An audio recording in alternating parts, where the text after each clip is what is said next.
In the world of rock music, where authenticity often gets lost in the noise, Mike Peters stood as a rare voice of truth, passion, and resilience. On April 29, 2025, the legendary frontman of the Welsh band The Alarm passed away at the age of 66 after fighting a courageous 30-year battle against cancer. His life was a journey filled with music, purpose, and unwavering hope. Born in the coastal town of Rhyl in North Wales, Mike Peters was more than just a singer. He was a fighter, a believer, and an inspiration to fans across the globe.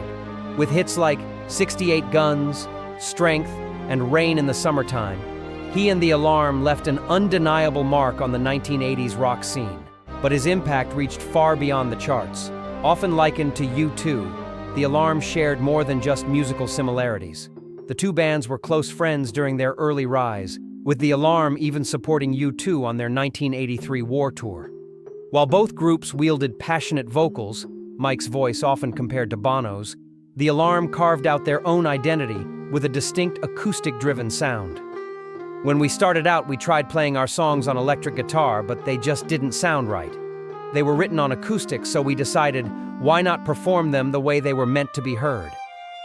Last words.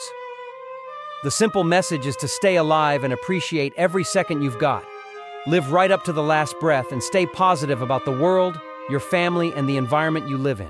This choice wasn't just a stylistic one. It was a declaration of authenticity.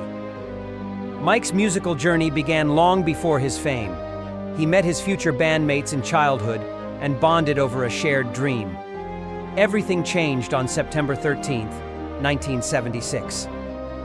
That night, in Chester, England, Mike saw the Sex Pistols live at Quaintways Club, and it lit a fire in him that would never go out. Their attitude, it hit me deep. I didn't fully understand it at the time, but I felt ready to burst. That night made me want to change everything. Inspired by punk's raw energy, Mike and his friends formed their first band, The Toilets, which later evolved into 17, and finally, in 1981, The Alarm.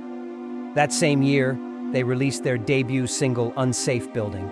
It turned heads, leading to a deal with IRS Records. Even Bono recognized their authenticity early on. There's a real honesty in The Alarm. They're not about image, they're about music and spirit.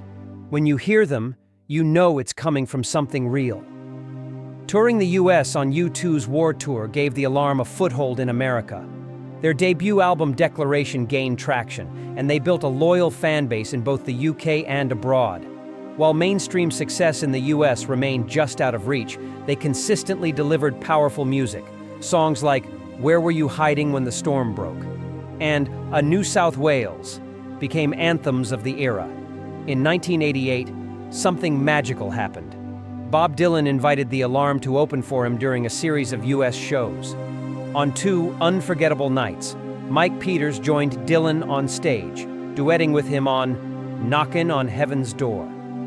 It was a moment of validation, rock royalty recognizing a kindred spirit. The Alarm disbanded in 1991. Mike soon embarked on a solo journey, releasing Breathe in 1994. Though it didn't chart as expected, it showcased his depth as a songwriter. But life threw a cruel twist. In 1996, Mike was diagnosed with lymphoma. He beat it, but his battle with cancer would become a recurring chapter in his life. In the early 2000s, he revived The Alarm name with new members. The original lineup reunited briefly in 2005 for VH1's Bands Reunited, but the reunion was short-lived. Mike never stopped creating.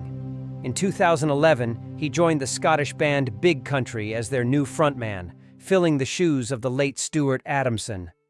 Though his tenure lasted only 2 years, it reaffirmed his ability to connect with fans of every generation. Mike also became a staple at the Light of Day benefit concerts in New Jersey.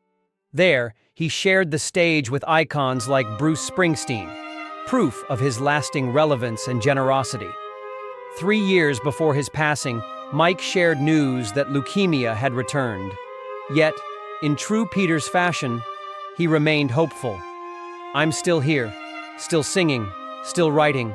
I'm surrounded by love, and I give thanks for every simple thing that keeps me going. His wife, Jules Peters, was his partner in every sense. Married for nearly 40 years, the couple faced cancer together, Jules fighting her own battle while supporting Mike through his. Their love was deep, enduring, and evident to all who knew them.